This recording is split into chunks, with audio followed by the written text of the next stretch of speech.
¿qué tal? Mi nombre es Daniela Aguilar y me da muchísimo gusto que el día de hoy me estés acompañando en una nueva cápsula de Mexicaneando. El día de hoy tenemos un tema muy interesante acerca de los problemas económicos de México y su sustentabilidad.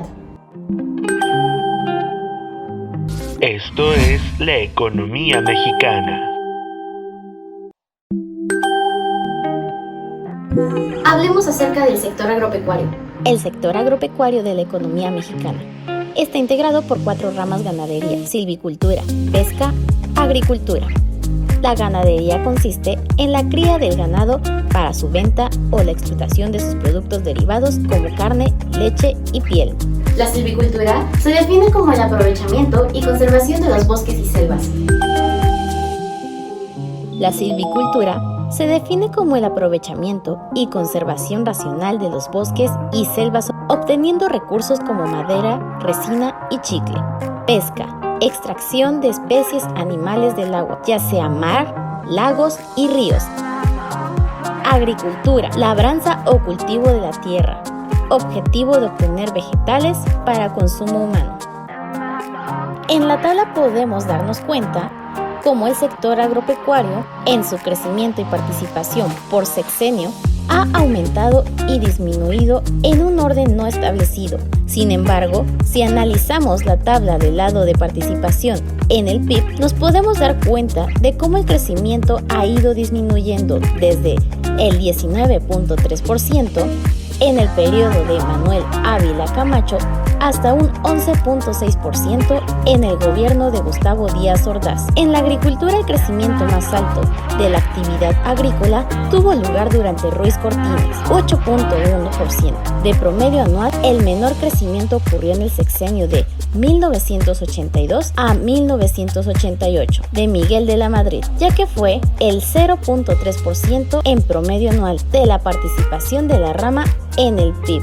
Ha disminuido drásticamente de manera que en el 2010 representaba apenas de quinta parte, lo que significó en 1941. La baja participación de la productividad agrícola en el PIB demuestra que la productividad de esta rama es muy baja en el 2010, con un 13.4%. Apenas produjo el 2.6% de la producción nacional. Hablemos sobre la ganadería: 120 millones de hectáreas de pastos aprovechables para actividades agropecuarias, que representa el 61.3% de la superficie del país, aunque el 70% de dicha superficie se encuentra en zonas áridas y solo el 30% en zonas templadas y húmedas. La silvicultura: casi el 70% del territorio es apto sobre todo en el aspecto forestal mexicano. Ocupa el lugar 11 del mundo. En superficie forestal, el crecimiento de la masa forestal se estima en 30 millones cúbicos. Anualmente, se generan casi 20,000 toneladas de productos no maderables. El mayor crecimiento de la silvicultura tuvo lugar durante el sexenio de Ávila Camacho y el menor con Vicente Fox. Con la participación de la cultura en el PIB tradicionalmente ha sido muy baja y tiende a decrecer, de manera que en el 2006 representó la sexta parte de lo que significó en 1941. La pesca es la idiosincrasia de los mexicanos, pues no se trata de un pueblo pesquero que conozca y consuma pescado de forma regular. La explotación se ha centrado en ciertas especies comerciales, como el camarón o el atún, descuidando a los demás. No se cuenta con recursos técnicos, financieros y humanos para llevar a cabo una exportación más intensiva. Como consecuencia de lo anterior, se ha proporcionado que barcos extranjeros, japoneses, estadounidenses y cubanos vengan a pescar en los mares mexicanos. Ligado a esto podemos encontrar la política agropecuaria, que se puede definir como el conjunto de medidas de instrumentos que aplica el Estado para el desarrollo socioeconómico y sustentable del campo.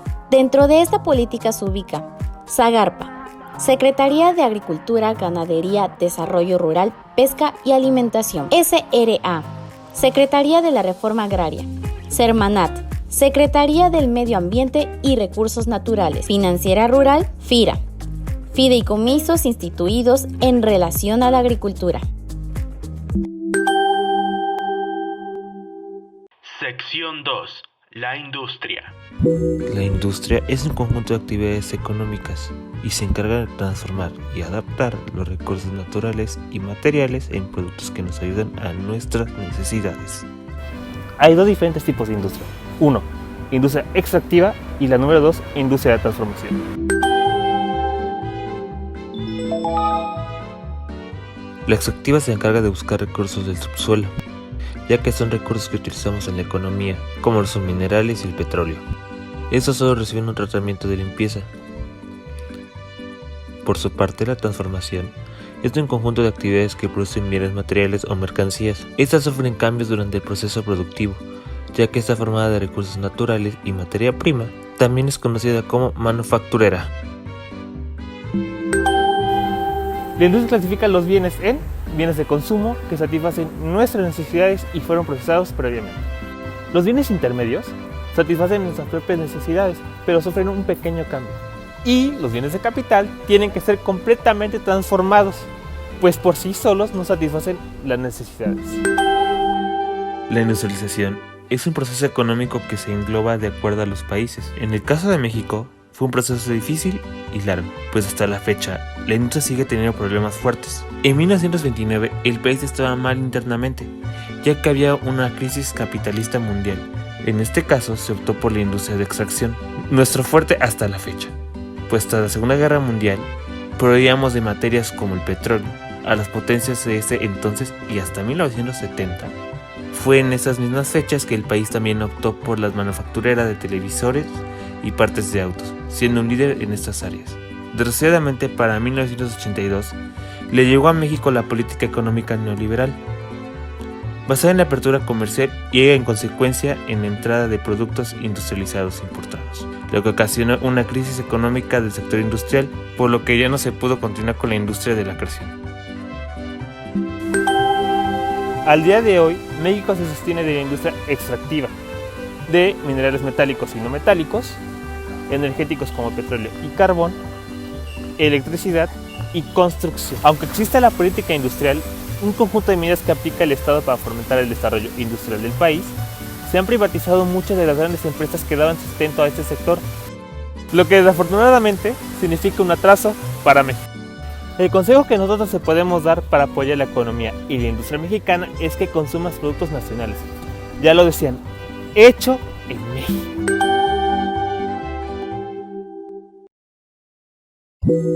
Sección 3. Sector servicios. Ahora hablemos acerca del sector servicios.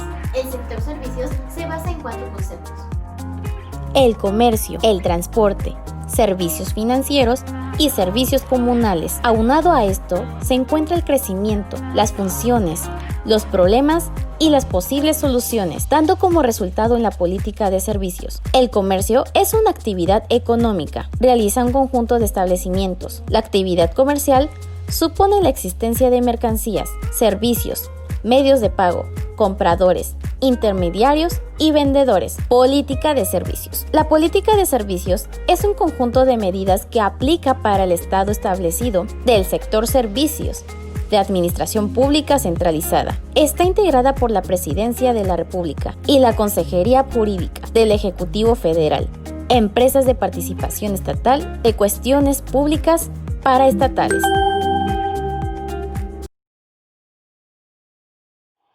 Sección 4. Finanzas. En este último apartado te hablaremos un poco de las cuestiones financieras, fiscales y monetarias de México y, por supuesto, de las políticas que conlleva. Política financiera. Forma parte de la política económica y formula los objetivos viendo los instrumentos para controlar sus ingresos y administrarlos.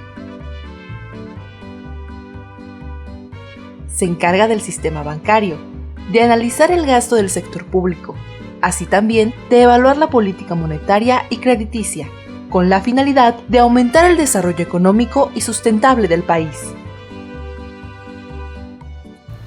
Las instituciones que esta incluye son la Secretaría de Hacienda y Crédito Público y la Secretaría Pública. La Secretaría de Hacienda proyecta y coordina la Planeación Nacional del Desarrollo, elaborando el Plan Nacional, con la participación de grupos económicos interesados. Esta institución proyecta y calcula los ingresos de la Federación y del Departamento del Distrito Federal, así como de las entidades paraestatales. Por su parte, la Secretaría Pública vigila que se haga bien el registro de egresos de los diferentes sectores públicos, ya que realizan auditorías y evaluaciones que inspeccionan y controlan el cumplimiento de este sector.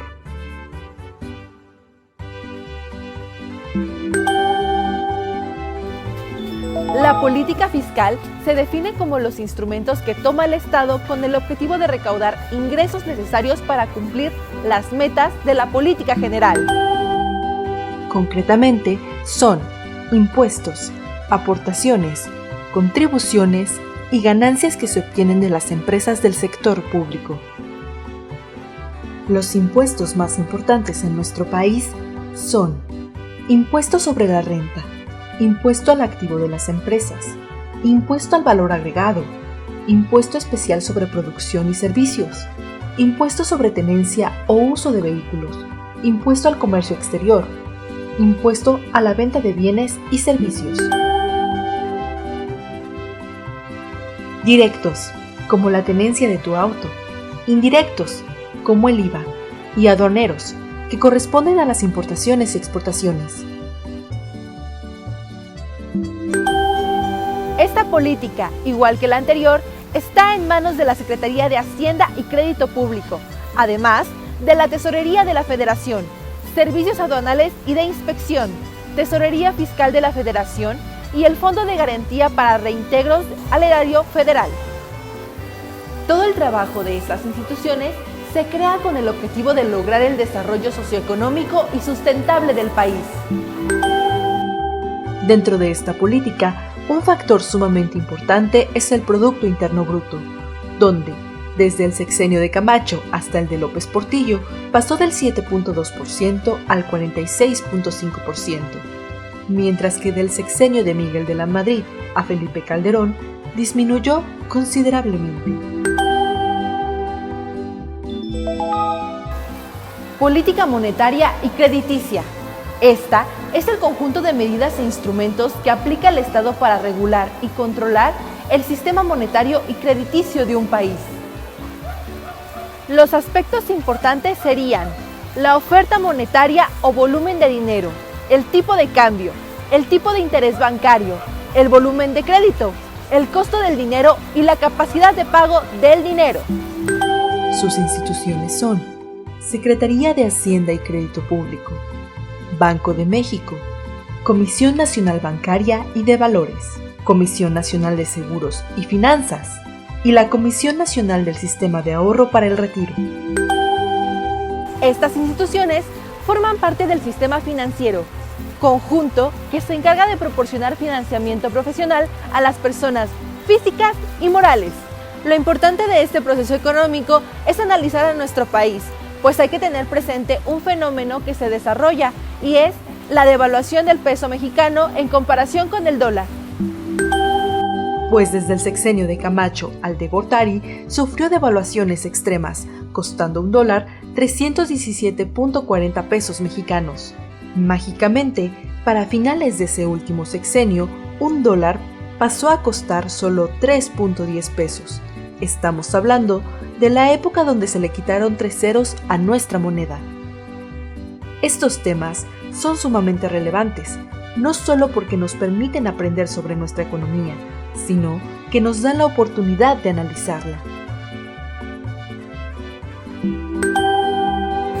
Una de las razones más impactantes de la falta económica del país recae en la política de restricción monetaria, que, aunque sería una estrategia que permitiera la estabilidad de los precios, solo obtuvimos devaluación, inflación y una deuda externa.